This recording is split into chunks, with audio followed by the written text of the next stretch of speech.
What's going on? It's time for another episode of Too Hard for the Radio, transmitting from the future free state of Greater Idaho. I am the one armed madman. And with me today, we've got Scott Wells. Scott, it's a pleasure to have you.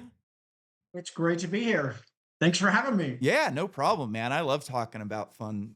Your background is just great. The Ouija board and the candles. Like I'm jacked. I always love talking about the paranormal and fun stuff like that. So, how did tell us a little bit about yourself? How'd you get into this paranormal thing and writing books? And let's get going.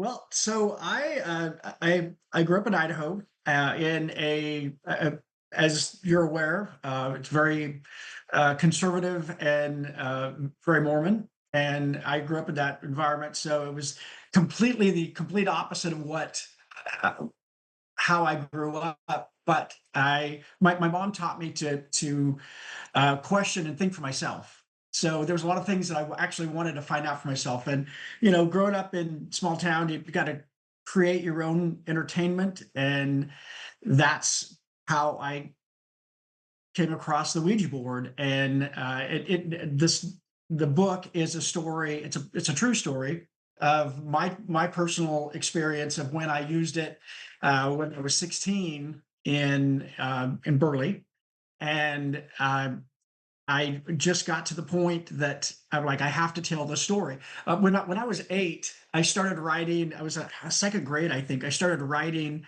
and on my website, scottwellsauthor.com, it actually has. We've actually posted those stories that I wrote when I was in second grade, and they're hilarious to go back and look at. I'm like, I swear that if someone didn't know me, they would think that this eight-year old was on acid when they wrote it, so that kind of got me going. And I set a goal when I was 8 that I wanted to write something that was published, and it only took 46 years, but I did it. And it's been crazy. The story it's a story about you know obviously it's a ghost story, but it really happened. I had to change a few of the details, the names, and just for privacy's sake. But it is a crazy mixed up story, and I'm one of those people. I've learned that crazy things happen to, and I used to think, oh, what is wrong with me? And then I've just kind of leaned into that. I'm like, crazy experiences lead to great stories, and I've told this story 1,000 times, and I still get goosebumps, just like I did back then. As people have been reading the story, I've been hearing feedback from all over the world, and they've been sharing their personal experiences. But I love that people are really feeling the same goosebumps from reading it as I feel when I tell the story and when I lived it. That's cool, man. I'm jealous. I've never had anything weird happen to me. Like, the weirdest thing, I guess, would be like a near death experience when I got electrocuted working on power lines. I, I It's pretty like weird. it. I remember climbing up the pole, and then I woke up on the pole like a minute or two later, and there's like some missing time there. And like I've knocked myself out on dirt bikes and playing basketball and football a couple of different times, and it was like nothing like that. It was almost like somebody had like deleted something from my brain, and there's like like you have a hidden file in your computer somewhere and you know it's there, but you can't find it and you don't really even remember what it said, but you know that file is there somewhere. And for some reason, you just can't find it. And like that was kind of the weirdest thing that's ever happened to me. But like as a kid, I was really into like aliens and stuff like that. I never really got into ghosts and stuff like that until I was a little bit older. And I'm not sure that I would want to see a ghost. Those kind of give me the heebie-jeebies still, but like I'd love to see a UFO or something like that. You know what I mean? And it's always a bummer to me that like I go out in my hot tub every night and I look up at the stars. And unfortunately, like here in Nampa, we have horrible skies. Like we had better skies in Northern California. You could all like see the arm of the Milky Way in Northern California. And here, like you can barely see There. anything. It's like I love living in Nampa, but I wish they would build a couple more parks and a couple less business parks and get rid of some of the light, you know what I mean? Yeah, that's one of the things. I never thought that I would ever live in Texas, And it's definitely been an adjustment. But one of the things that I do appreciate it is they actually, especially in I'll even say the majority of Texas, more outside Dallas, outside Houston, outside Austin, they have these dark skies where they really promote that. And there's a place called Marfa that I was just there last summer, and they actually um, I believe it's a law where all the street lights, you turn your yard lights off, your house lights off. I think it's past 10 o'clock, and the sky is so clear, and you can actually see the satellites. You can see. I mean, it's incredible, and it's so peaceful, and you know, the same that you said. When I was growing up in Idaho, and I had this experience, I didn't believe in it before. I'm one of those people that I want to see. I want to see it before I believe it. Yeah. And when other people have told me their stories, I'm like, I don't really believe that. So this experience has not only awakened my interest in ghosts and the paranormal, but also aliens, and just what is beyond what our understanding or what we interpret our understanding to be. I mean, I'm not arrogant enough to think that I know everything, because I know I don't.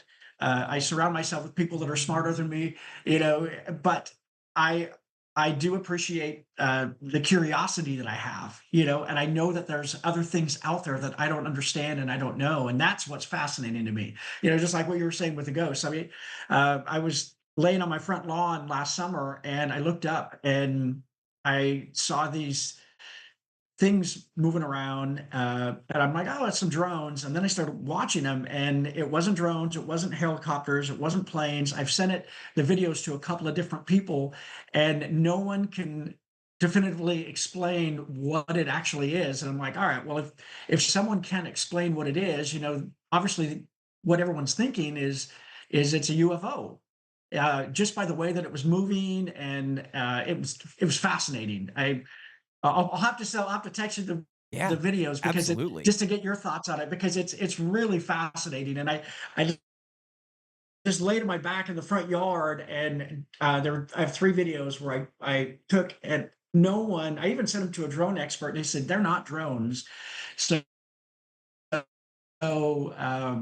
no one can has been able to explain what it is. So it it very well could be. I mean, by technical terms, it is a UFO. It's an unidentified flying object. Yeah. But I want to find out more about that, and what you know if it really was. Yeah, we are So so limited in our ability to think about like the universe and the reality that we live in. There's so many strange theories, and like one of the things that I found to be very interesting lately is a guy named Eric Weinstein. I don't know if you're familiar with him. He's a mathematician, and he has been on this kick about string theory, where he says that, and he's talked to people who have like confirmed this with the government, that the government has locked down experimental and what's the other word I'm thinking of? Whatever, different forms of physics for a specific reason, right?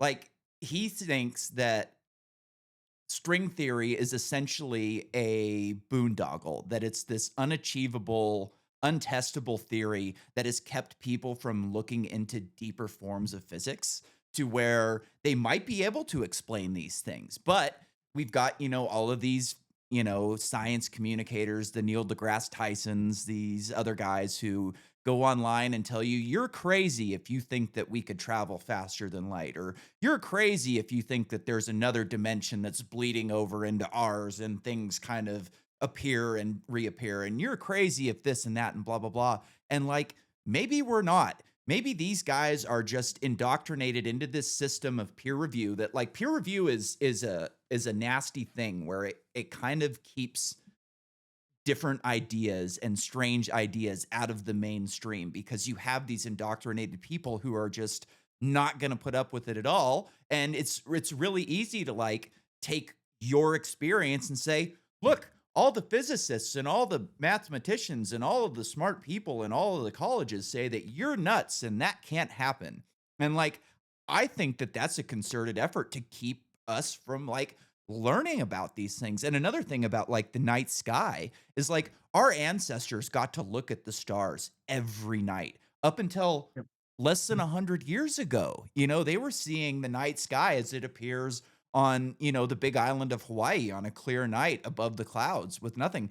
And like, I think that there's a kind of a concerted effort to keep us from seeing that. Like, you said, it would be really easy for them to turn the lights out at a certain time. Like, there's no reason that car dealerships have to have their lights on all night or the hospitals have to have these big lights on all night. Like, we've got Right. cameras, we've got night vision cameras. Like, the lights aren't really stopping people from going onto the car lot and messing with cars. Like, and especially in a place like Idaho where people just aren't really going to do that. And they've got insurance. If something does happen, they're made whole. It doesn't really hurt them anymore. And like, I think that there is like an effort to keep us from looking up at the stars and wondering what's out there and wondering what, you know, things might be greater than us and you know, I don't even know what I'm getting at here. This is a long rant about a lot of different things, but like I think that there's a concerted effort to keep us from not only like discovering what you saw, but even wondering about it. Well, and just from our earlier conversation, both of us have seen things that other people said isn't true or isn't, you were when you were on the line, the story you were sharing with me, like, oh, that can't happen. Well, it did happen. You saw it. And the same thing with this. And then it's the same thing with ghosts. So I mean, I talk to people all the time about, I apologize for that noise.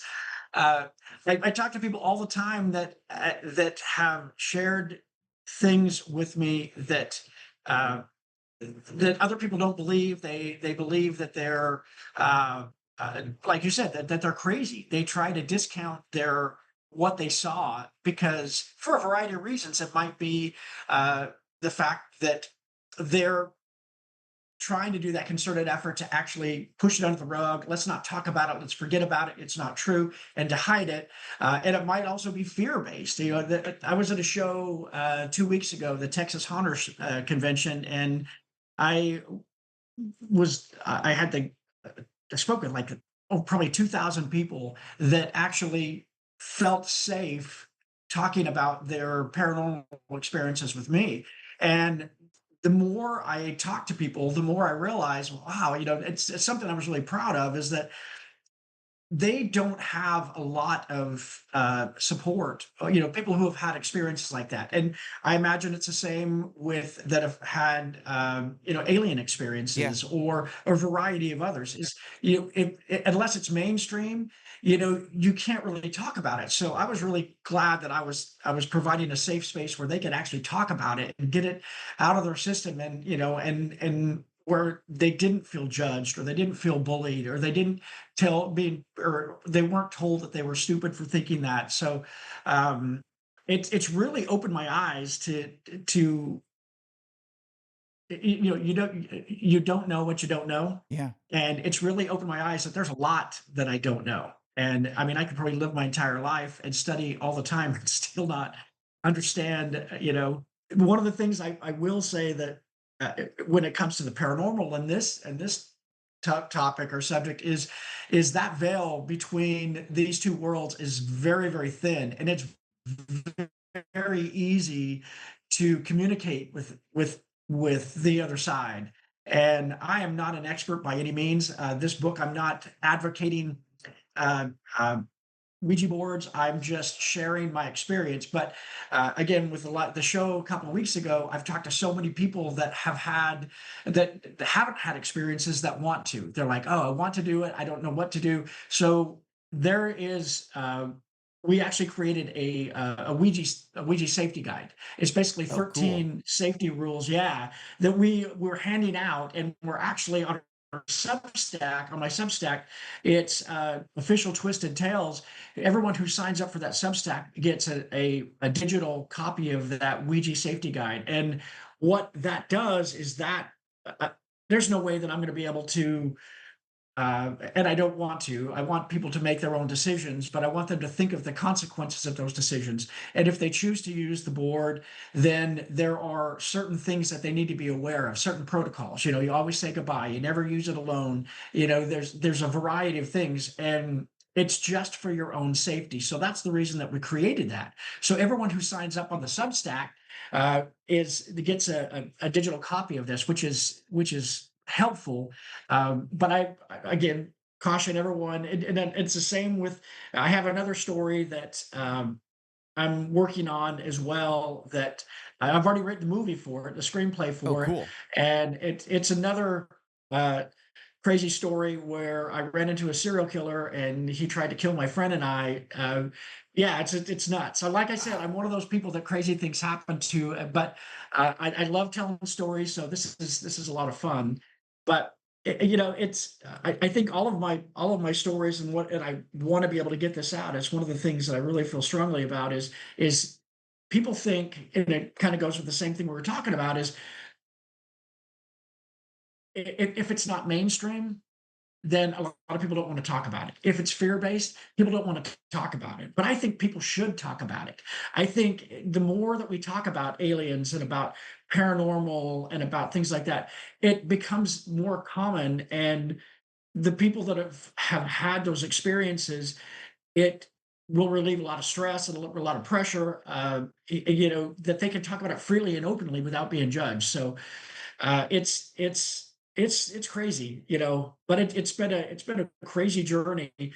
This story. I wrote the book. Uh, there's been other projects spawned from it.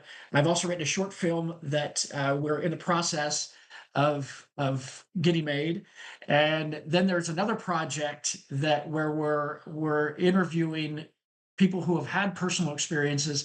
So if anyone has a personal experience with the board, and we'd like to talk to them and potentially be able to share it on camera, and they can email me at my email address, which is contact twistedtalesllc@gmail.com.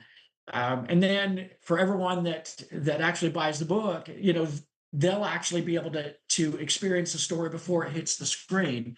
So there's a lot of things going on, but ultimately I want to make this a a subject where people can talk about it without being afraid.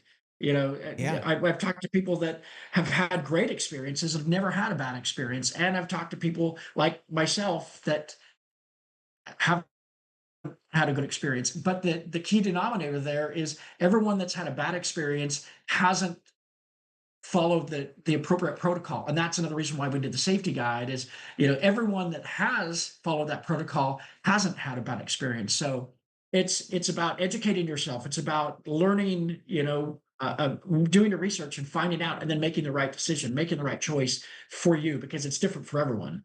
So I don't want you to like give away the plot to your book or anything like that. So can you maybe tell us some of the crazy stories that you've heard from other people? Yes. So there is a uh, there's a girl that we're actually trying to we're in the process. She's trying to decide if she wants to share her story on camera. Of course, I'll be very vague about it, but she was one of the girls that a teenage girl in you know junior high, slumber party. Let's pull out the Ouija board, and they were doing that, as which is a very common. Matter of fact, all of the Ouija movies that are out are all about teenage girl slumber parties. And this short film, and also we're in the early stages of talking to Hasbro about doing a full feature for this as well. That it's different. It's a real experience. But this girl's story, she was with two of her friends playing with the board, and one of the girls just got up and walked out of the room, took her fingers off the planchette and just got up and walked out of the room. And they just thought she was going to the bathroom. And it was 21 years ago, and they've never seen her since. Oh, wow. Yeah, she just disappeared. There's another story of that there was a guy that when he was 5 or 6, his uncle played with a board in his house and his, it was there, it was his uncle was playing in their house, basically, not at his uncle's house. And doesn't remember everything that happened. However, since then, he feels that something has been following him, and he's now mid 50s. And I was talking to him, and I told him, I said, well, you need to address this. You need to let's figure this out, because there's a way that you need to protect yourself and protect your family. Yeah. And he said, no, he said, I just want to ignore it. I've ignored it for 50 years. I don't want to do it. And I said, well, eventually it's going to, I mean, that's what it does. It wears you down. And eventually it's going to strike when you're most vulnerable. So it's best to get it taken care of. So I really hope that, we exchanged contact information. Well, I gave him my contact information. I really hope he thinks about it and reaches out, because it's from some of the things that he shared. It's just it's crazy. I mean, he needs to address it head on rather than ignore it. So that's actually really cool. Well, not cool for him, but like it's an interesting anecdote because there's a guy named Chris Bledsoe. I don't know if you've heard of him before. He's been on the podcast years ago, and he's too big for this podcast now. He was on Sean Ryan and No. Danny, Danny, what's his name? Danny something. I don't know. Big podcast, millions and millions of views. So he doesn't come on here anymore. It's not worth his time. But he has the same experience with this. I don't remember what exactly he called it, like a clinger or something like that, where like they actually follow people around for some reason and they're just unable to shake them, which has got to be just such a creepy, creepy feeling. And the other thing that I was thinking of when you talked about the woman that just disappeared is there's this conspiracy theory called missing 411. I don't know if you've ever heard of that one before, but it's essentially about like people who go No, but I'm out going to into check it out. yeah, it's cool. So it's about like people who go out into like state parks and go hiking out by themselves and then just disappear. And they can't find a body, there's no sign of them. It's just like they're up and gone. And the theory is that like in a video game, when you just go off screen, there's no more simulation. Like it's just the end of the game. And you go off screen and it doesn't know what to do. So it'll either kick you back or you just disappear and you're gone. And the theory is kind of like, well, the simulation only has so much process power. So once you get out there, all of the process power is going to you in order to like generate this forest and everything within the forest. And it gets to a point where it just doesn't have any more compute. So you're just gone. It's I've actually heard stories like that, and there's this other story that I mentioned about the serial killer. It actually happened in the Grand Canyon, and I believe that there are other victims from this serial killer there. So that's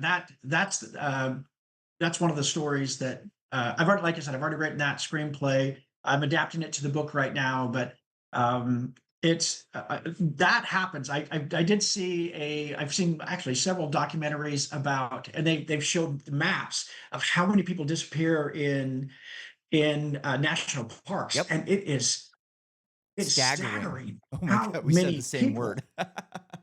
Yeah, It's it's insane. it's incredible. I mean, and I grew up in Idaho. I mean, we were camping, hiking, backpacking, you know, most weekends during the summer, and I've carried that on throughout my life. And uh, one of my favorite places in Northern California is Sequoia National Forest. Uh-huh. And I used to go up there by myself, and I would be up there for 5 days by myself backpacking.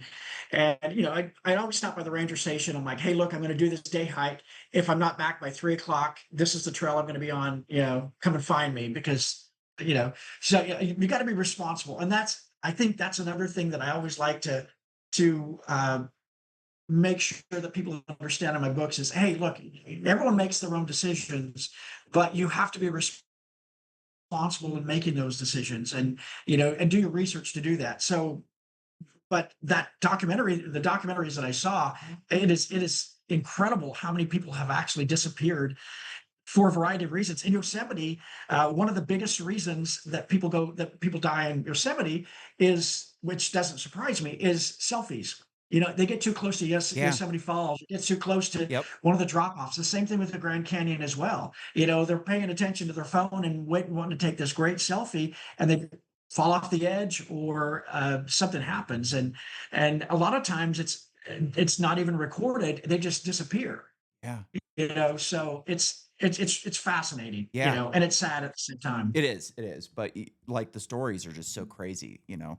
Another strange place in Northern California is Mount Shasta. Like, there's so much lore about Mount Shasta, about people who claim that they've gone into caves and found, underground civilizations and the Lemurians and all this weird stuff. So, when I was a kid, we were at Lake Almanor, which is fairly near Lake Shasta. It's within like a couple 100 miles. I'm not exactly sure how far it is, but so we're out on the lake, and all of a sudden, a military fighter jet breaks the sound barrier above our heads, which is like so weird because you can't do that. Like, even the Blue Angels don't break the sound barrier. And it's like the only time I've really heard a sonic boom in my entire life. And it's like, why the hell were they doing that?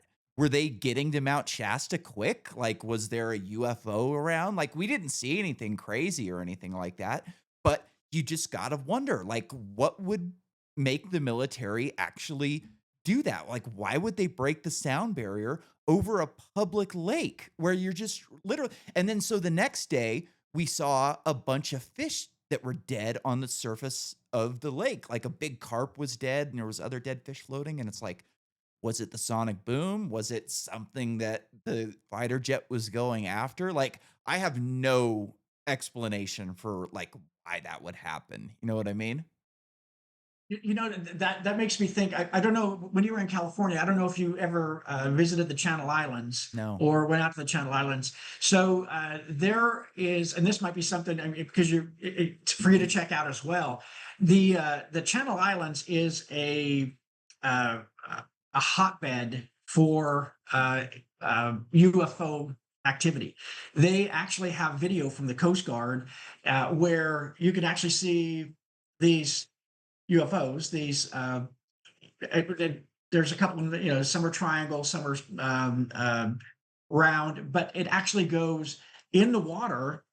And they've actually set divers down there trying to figure out, like, what, because it's happened so many times and they have it on video, what is down there. So when you were talking about Mount Shasta, and the sonic boom and that lake there, I mean, that it very well could be something like that, especially if it's affecting the wildlife and the marine life there. I mean, it's nuts. I mean, there's so many things we just don't understand, and I, rather than just, oh, look, I'm not going to worry about that, or I'm not going to think about that. I don't.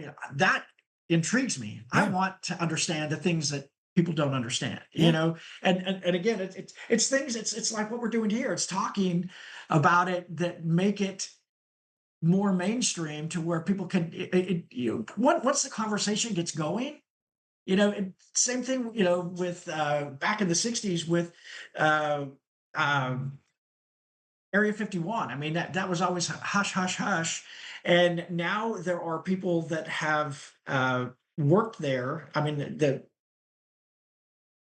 contracts that they have are just, I would think that they were just so tightly sealed. But there are stories that have been coming out of Area 51 for the last several years about what is actually there, what's going on there, and it's fascinating. And it just, like I said earlier, it just shows more that, wow, there's so much more to this world and my surroundings that I have no idea what's going on. Yeah. But it's fascinating. I know it. So have I was thinking about this when I was like reading through your thing about like the Mormonism and how they like are not into the paranormal. Have you looked into like Skinwalker Ranch at all? Because so Stephen Greenstreet for the New York Post has done like a big expose on Skinwalker Ranch. And like one of the interesting things is it seems to be tied to the Mormon religion in a lot of ways. Like, so it starts with Robert Bigelow and Harry Reid. Robert Bigelow is a supporter of Harry Reid. Gives him millions of dollars to run for Senate, and so Robert Bigelow buys this property, and then Harry Reid gives a billionaire a millions of dollars to investigate his own property.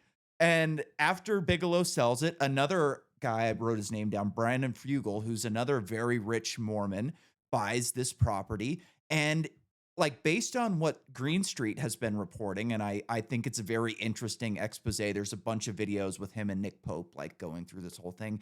It seems like that they think that like, I don't know a ton about Mormonism, but I do know that they believe that there are other planets and, like, people go to these other planets and there's other, like, dimension kind of things going on. So, do you think it's, like, changing within I don't think, like, normal everyday Mormon people are, like, believing that Skinwalker Ranch is, like, a way to prove that their religion is real, but I think that, like, these rich people and people high up in the government, it seems to be like almost a Mormon conspiracy surrounding Skinwalker Ranch. I'll say that there's a lot of conspiracies when it comes to that religion, and I'm not a member anymore. But I have watched when it's Skinwalker Ranch. I have watched the first couple of seasons of Mystery at Skinwalker Ranch, and it's fascinating because originally, the very first season, it was talking about shapeshifters, Mhm. and then it went on. The second season was more about aliens, but it always and now I think it's I don't think I've seen this the third or fourth season, but it that particular area of Utah is, uh, like you said, it's a hotbed, a hotbed of activity, and I've always wanted to go check it out. I mean, it's private property, but I've always wanted to go check it out because it's not that far from Utah, or not that far. It's in Utah, but it's not that far from Salt Lake, and I've always wanted to do that, but I've never done it. Um, I I I don't know. It intrigues me. I'm really interested in it, but I think I would want to go and experience it and see it for myself. Like I was saying earlier, I want to be able to see it and and be able to do some research before I I feel that I can make a decision on that. But that particular area, I think more that area than anywhere else in the country, is seems to be such a huge hotbed for a lot of different. I mean, there's the paranormal, there's aliens, there's ancient civilization. The skinwalkers, and some of the videos that they've actually showed. It's kind of hard to tell if it's been doctored or not. Kind of like Bigfoot. Yeah. You never see.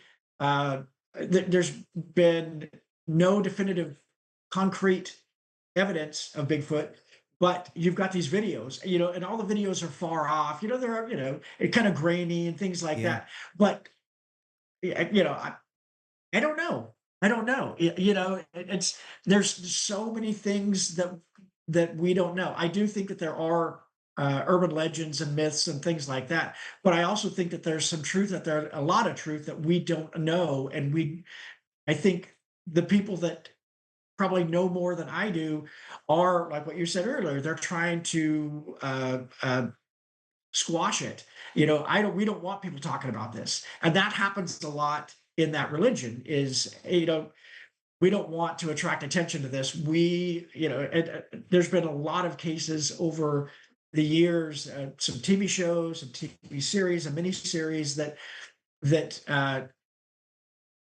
I believe from my experience were accurate, but the religion did not uh, approve of it and did everything that they could to keep it from happening. So that's interesting because but it's an area I definitely want to. I would love to go explore. Yeah. I would And love to just check that out. Go camp on the land, and see what happens. yeah, and as far as, like, the religion goes, it could be, just another case of rules for thee, but not for me, where the up top, the guys with the money, the guys who are calling the shots within the religion, it's okay for them to look into it, but the average everyday person, "No, no, no, you need to stay away from this, like, this is beneath you," and I could see that totally being the case, like, that's kind of what we're dealing with I just saw a clip of Rep.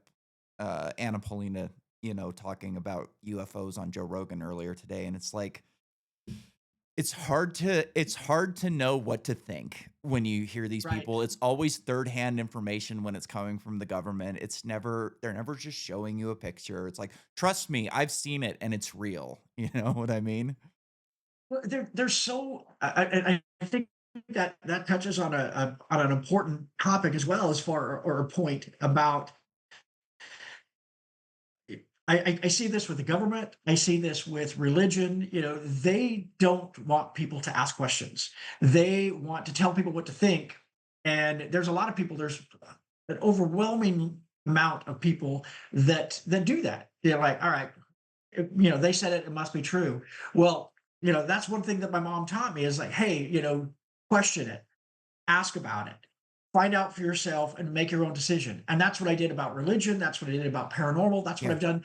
I've tried to do that in every aspect of my life. About politics as well. I mean, I've never been one to believe just because someone said something, and but you've got religions, you've got very governments that are telling the people what they want them to believe, and there's people that just believe it. And whether and that's a way to really guide society in the way that they want it to be. It may not be the right way, it may not be the truth, it may not be the honest way, but they're controlling other people. And that's another thing about the book is I really want to get across is that, hey, question it.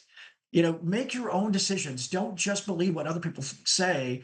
Do your research, and make that decision. But don't just blindly believe, because there's a lot of that already out there. And you can see where we are, society wise, and how that hasn't worked. Yeah.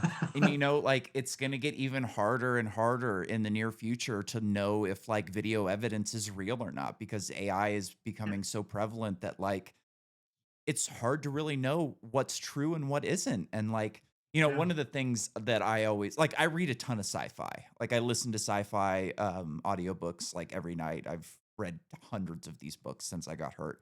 And like I've got a pretty good grasp of like aliens and stuff like that. And like so one of the big stories going on right now is these three-fingered aliens in South America. And they want you to think that, these are aliens from a different planet and blah blah.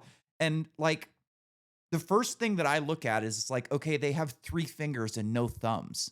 So how the hell are they gonna build technology? You know what I mean? So, like, I think if they are real, whatever these things are, it's probably some other form of hominid that's just totally weird that we haven't discovered yet, but, like, a lot of the things when you especially with aliens, because like, I'm more into aliens than I am in ghosts and Bigfoot and stuff like that. I think a lot of the Bigfoot stuff is probably bullshit, but at the same yeah. time, like, I do too.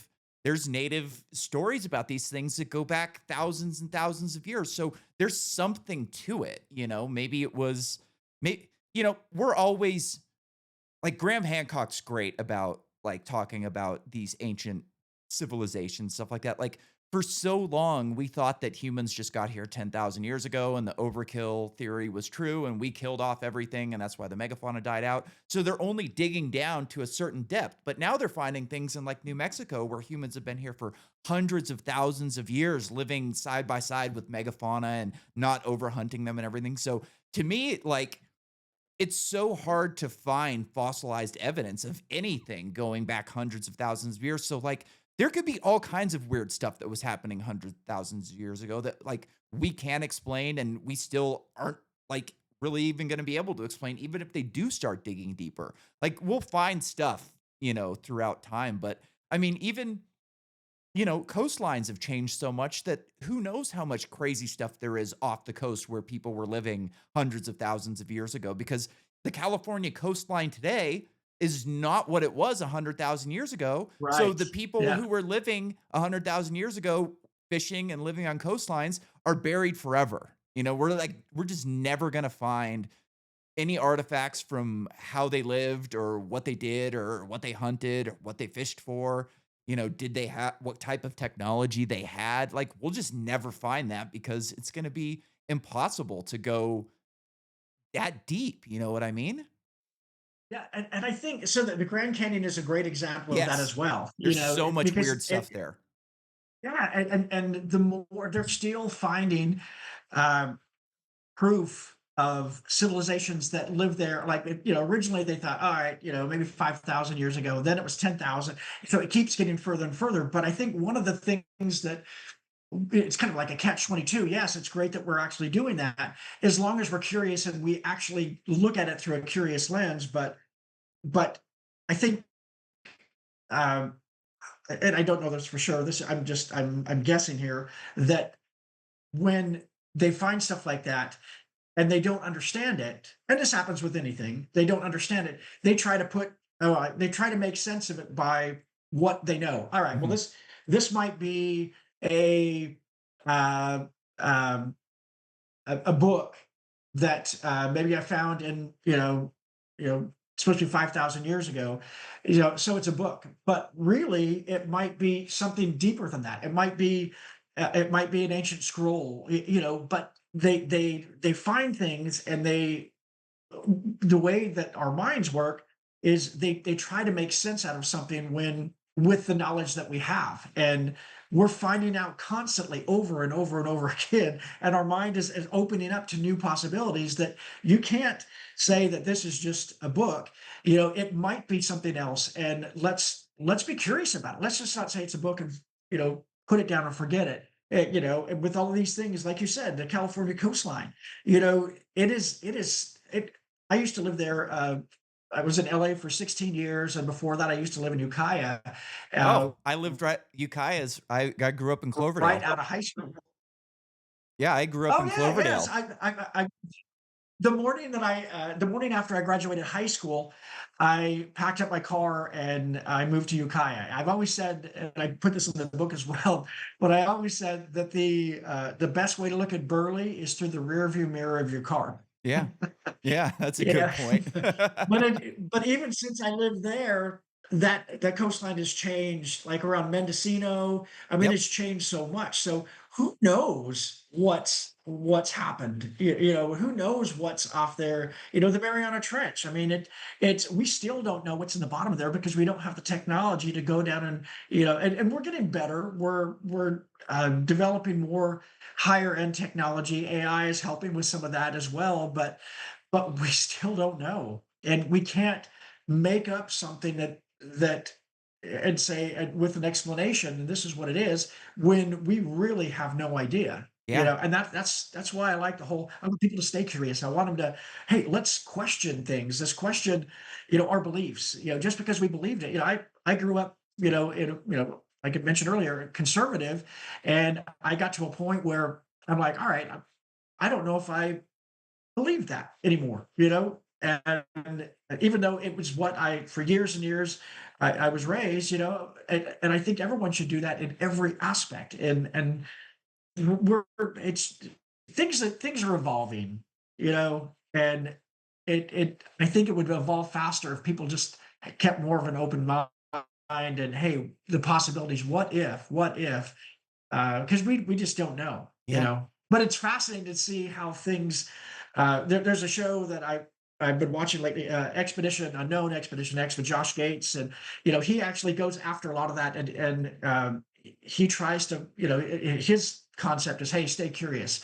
Let's go out and let's find the truth of this, or let's find this or find this. But he never comes back and says definitively. He's like, this is what the research shows. You make up your own mind, rather than tell people what they should believe or tell people what they should think.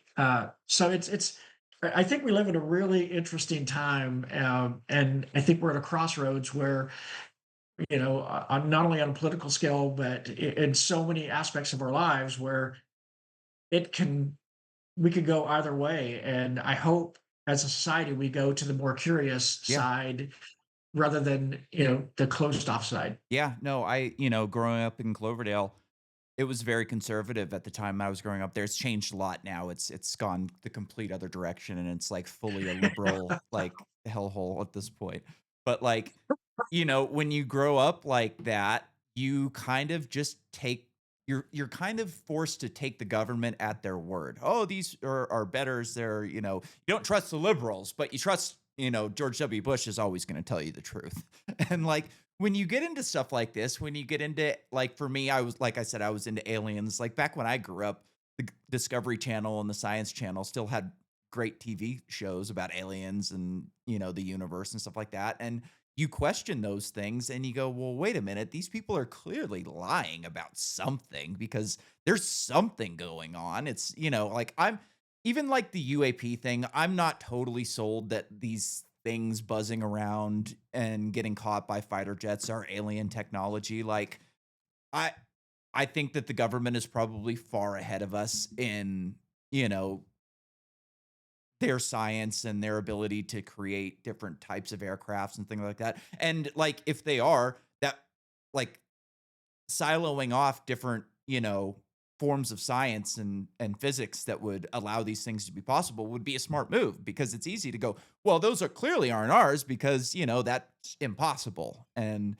Yeah. you know, for me, like once I got hurt, like throughout my life, I realized that the conservatives weren't my friends and the liberals weren't my friends either. Like I believe some on this side and I believe some on this side, but these people hate me for this reason and these people hate me for that reason. So it was really easy. Like once I got hurt and ran out of things to watch on TV and got into podcasts, it was like, oh, I've been a libertarian my entire life. I just didn't know what that was. I thought you were forced to be one or the other instead of like being somebody who's not gonna, bow down to either side and is gonna question either side because they're both wrong in certain capacities. So like that was a really liberating, experience for me to kind of realize that like not only am I not crazy, like there is a line of thought that I have subscribed to my entire life. I just didn't know existed. When it comes to those labels, I mean, people put labels on things, kind of like, mentioned what I was saying earlier is like what you were saying, politically, you've got to be Republican or Democrat, Yep. or conservative or liberal. Well, it's not the case. I mean, there's so many shades of gray, and people will try to put a label on something to define that, try to, based on what our mind and what our perception or our belief system is. But I don't I don't believe in labels anywhere, and that includes politics, religion, Yep. sexuality, anything. There's so many different shades of gray, and I don't think anyone has. I think there's specialists in certain areas that have more experience. I don't think we're meant to know everything. You like what you're saying as far what you mentioned as far as the technology with the government. I've heard quite a few times people are like, oh well, you know, the government hasn't told me this or hasn't told us this. Well, some things we probably shouldn't know. I mean, we have to keep some things quiet, for a variety of reasons. But you know, I don't know. It's just it's interesting.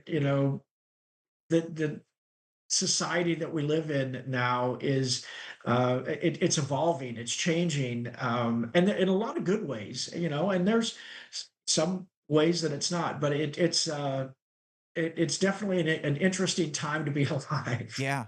That's for sure. So going back to like the Ouija board and ghosts and spirits and stuff like that, like what is your read of like what's going on? Do you have a hypothesis or are you just kind of open and looking at the information as it comes? Like I think that between like UFOs and ghosts and spirits, and I think that there's a Venn diagram where everything kind of comes together and it could be all the same thing interacting with us in different ways. Like, what do you think is going on if you had to, if you had to put your house on it? What do you think's going on? That's a great question, and again, like everything else, that's also evolving with me.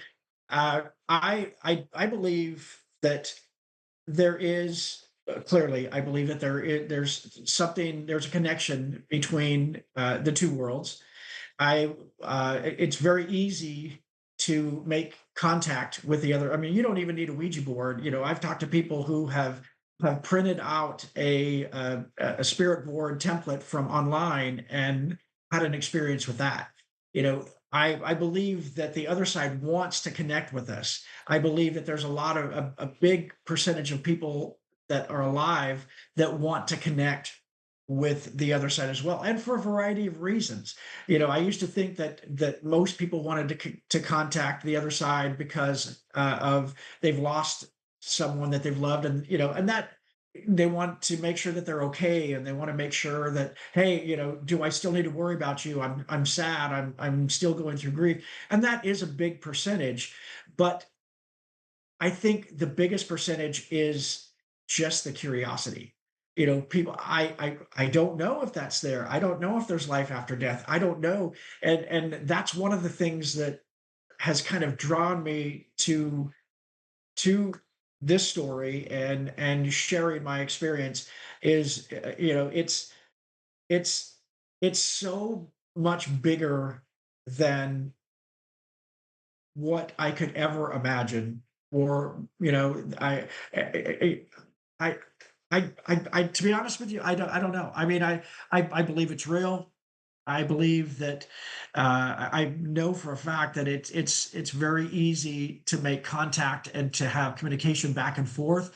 It's also very dangerous if you're in the wrong frame of mind. The other side likes uh,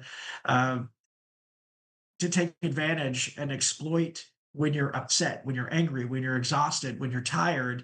When you're vulnerable, that's when the malevolent side of the other side will come after you. So that's one of the rules of the safety. The safety rules of using a board is never do it when you're tired, never do it when you're alone, never do it when you're sad. Always have a strong goal and always end the session. By saying goodbye. That's one of the biggest things is people don't end the session, and so that leaves that door, that portal open. And it's so important to be able to, if people are going to explore that, to close that, make sure that nothing else comes through. And again, anyone who signs up for my Substack, which official Twisted Tales, then they'll get one of these Ouija safety guides emailed to them, as it's a digital download. They'll be able to do that. They can also get more information on Instagram. We're constantly posting things, and that's Twisted Tales author. Facebook is Twisted Tales. The book is on Amazon. It's a bestseller in 8 categories when it launched 3 months ago. It's actually, I'll find out next week if it wins the true crime category for the Claymore Awards Oh, that'd be at awesome. Killer Nashville. Yeah, so I'm excited about that, and we're also with the short film, we're offering a we're offering opportunities for people to get involved with that as well. There's 2 opportunities where people can actually join us on set, and there's 10 opportunities where they can actually get involved and have their name in the credits. So all of that's going to be posted, and the campaigns are going to be posted on Substack and Instagram and Facebook. But it's real. It's real, and I think anyone that wants to explore it, just make sure you're careful, and again, go to Substack and get a copy of that, the Ouija safety board, or the Ouija board safety rules, because if again, it all goes back to doing your research, making sure that you're making the right decisions, and that's a guide to help people to where they do make the right decisions and they don't get caught in a situation like this guy that I mentioned earlier that has been dealing with it for 50 years. Yeah. And you know Yeah. what else is super cool about like how AI is improving is like you could take each of these interviews that you're doing and pump them into some, art generator and create like a short film for each of them. So you could not only like hear their story, but kind of see like a digitally created, short film of like what actually happened. So not only are you hearing it firsthand, but you kind of are seeing possibly what they saw, which I think would be super cool. AI is I mean, as fast as it's progressing is incredible, and kind of like what you were saying, one of the other projects that we're doing is we're actually interviewing people who have had true experiences, and you know they go to, they email me, or they can even reach me on Instagram and Facebook by sending messages. But uh, that's what that concept is about, is sharing their stories. And there's 7 networks that are interested in it already. So we're looking for more people who have had true experiences to be able to, that are interested in sharing them on camera. That we're looking for more people that feel comfortable talking about it. And it's, again, it goes back to, the more we talk about it, the more mainstream it becomes, the less fearful, less frightening it becomes. And it is something to be cautious about, but it's not anything to be afraid of unless you're using it the wrong way. But it's fascinating. It's a whole world out there that we just don't know. And with this, I mean, in this case, with me, with the book, I lost a very good friend. He died because of our experience with the Ouija board. Oh, wow. That's Yeah, creepy. so that's what the book's about, is that story. And we didn't understand the rules, we didn't understand what we were dealing with, and the entity that we were talking with was asking for our help to help his sister, who was in a life or death situation. And we we tried, but we're not Sherlock Holmes. We couldn't solve. I was 16 at the time. We couldn't solve the mystery. And as a result of that, my friend is dead. Wow. So I'm sorry to hear yeah, that. it's a crazy story. But It's almost that's what I like was saying. For it anyone who gets the book and reads it, they'll be able to experience the story. And I would, when people do it, I always say, get the book, buy it, read it, and then send me a message on social media or email or Substack, or however. There's a lot of variety of ways to reach me, and let me know what you think. Because there's been, I have a friend that he reads thriller horror books all the time, and this gave him nightmares. ooh, And I mean, he's almost 60, and this gave him nightmares. My niece is a huge true crime buff, and it's not a big book. It's just a short story. But my niece, who's a big true crime buff in Meridian, she actually had to read it in 3 different sections because it freaked her out. ooh, And a lot of times, I think that's one of the things that's really interesting, is where this story, this book, is based on true experiences. And I think we can all agree that in a lot of cases, the truth is sometimes more scarier or spooky than what people can actually imagine. And absolutely. that's what this book is about. This is based on true experiences. So it's crazy. So I'd love for everyone to get the book, and then send me a message and let me know, how, what they think. I mean, Yeah. did it give them goosebumps? I mean, what they got from that. Oh, because It's almost it's like the Ouija board is a form of technology and people look at it as a game, you know? It's interesting you say that, because I one of the guys that we interviewed for the to share a story, is he actually emailed me, or he texted me after the interview, and he said, "Do you believe?" And this is very just perfect timing that you said that.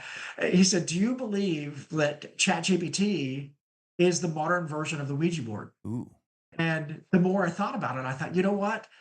That makes so much sense, because there are people uh, that I've talked to, that use the board, that consult the board on a regular basis, and there are far more people that consult ChatGPT, or other AI programs, for a variety of reasons. So if you think of it like that, yeah, it is the modern day version of of the Ouija board. I mean, you can find out so many things. I mean, the ChatGPT or AI, they're not going to tell you, you know, when you're going to die and things like that. And you should never ask that yeah, anyway. And even the board isn't going to tell you that. But that it was, when he asked that, I'm like, wow, that brings up a whole nother realm of questions, because I do believe that AI and ChatGPT is the modern version. I mean, it makes so much sense. People are using it the same way, and trying to get information from the same way. that's interesting. Last question, then we'll get you out of here. Have you ever done any psychedelics? Like, I've done psychedelics in my day. I haven't done them in a long time, but you see some weird stuff and you get some messages sometimes. Like, I've had messages. The last time I did it was when, like, right after I got hurt. It was probably a year or two after I got hurt. So, like, 8 years ago, probably. My buddy had some DMT and he's like, oh, you should do it. And, like, see if it can help you in any way, and like I didn't get any like profound message or anything like that. It was just kind of a normal psychedelic experience, but a lot of people, including like Terrence McKenna and others, think that you're talking to other entities from other realms, and like, is that something you've ever experienced? So, short answer is yes. Years ago, this is probably 20, probably 25 years ago, if not more. I was at a party, and it's when the little pieces of paper of acid Yeah. were big, Hmm. and you know, I'd never experienced it. I'm like, let me try it. So I did it, and I started to, feel a little claustrophobic. So I went into the bathroom and closed the door, and you That's a know, bad idea. wasn't using the restroom. I just closed the door just to kind of get some away from everyone. And the bathroom was one of those that had the little 1 inch tiles on the floor, Yeah. and the door had a probably about a 1 inch gap between the floor and the bottom of the door. And I'm sitting there just as it's starting to hit, and I swear to this day I can still remember what it looks like, where all those little tiles stood up, and almost like on the Alice in Wonderland, where the cards get up and they march. That's what those tiles did. They stood up, and like an army, they marched out in the out of the bathroom under the Under the space door. of that door. And I even lifted up my feet so I wouldn't step on them. So, but at the same time, Ambien, Yeah. which it still does the same thing. I have a trade show and event company as well, and I was at a show in San Diego several years ago, and I was FaceTiming with a friend of mine, and I he was recording it, which was hilarious to watch later. But I kept looking over. I'm like, "Stop staring at me!" And he's like, "Who are you talking to?" I'm like, "I don't know. It's this woman over here. She has the head of a goat or a, a goat or a donkey or something." And he's like, "Well, show me." So I turned my laptop, and he's like, "There's no one there." And I'm like, "Yeah, she's been here for an hour and she just keeps staring at me, but she won't say anything." That was on Ambien, Yeah. just I had a bad experience on Ambien once too. I raced dirt bikes as a kid, and I had a horrible time sleeping my entire life essentially. And they tried me on Ambien at one point, and like it was me and my buddies in the motorhome. We were like 17. My parents let me take our motorhome out by myself. And I'd park it nice. on like a Wednesday, and then they'd show up Friday night at the racetrack. And so I'm like going to sleep one night, and I take this Ambien, and my buddies come in and they're like, "Hey man, somebody stole your bike." And I like freak out, and I jump up and I go and I grab the shotgun out of the closet that they didn't know was there. And I'm like outside, going after somebody that's not really there. And they're coming out like, no, no, no, we're just kidding. We moved the bike around the corner. And it took me like a couple minutes to like calm down and realize that these guys were fucking with me. But what's interesting with Ambien, with the board, with psychedelics, is there's a growing consensus or a growing belief that what happens with Ouija boards, what happens with Ambien, what happens with psychedelics, it's obviously especially when when you're hallucinating, you're seeing different things, that it's your subconscious obviously it's coming out, with what you're seeing, but there's something deeper. It goes deeper than that, and there's a growing consensus about Ouija boards that people's experiences that they have with the board is directly affected to or directly relates to their psyche, what Hmm. is going on in their subconscious. And i I'm seeing more and more of that with Ambien, and as well, because I don't take it a lot, but there's times when I can't sleep, And I would say out of, I don't know, maybe 10 years, I've, 10 years, I've only had a few times where I've had, an experience like that where this woman with the head of a Yeah. donkey or a goat was staring at me in my hotel room.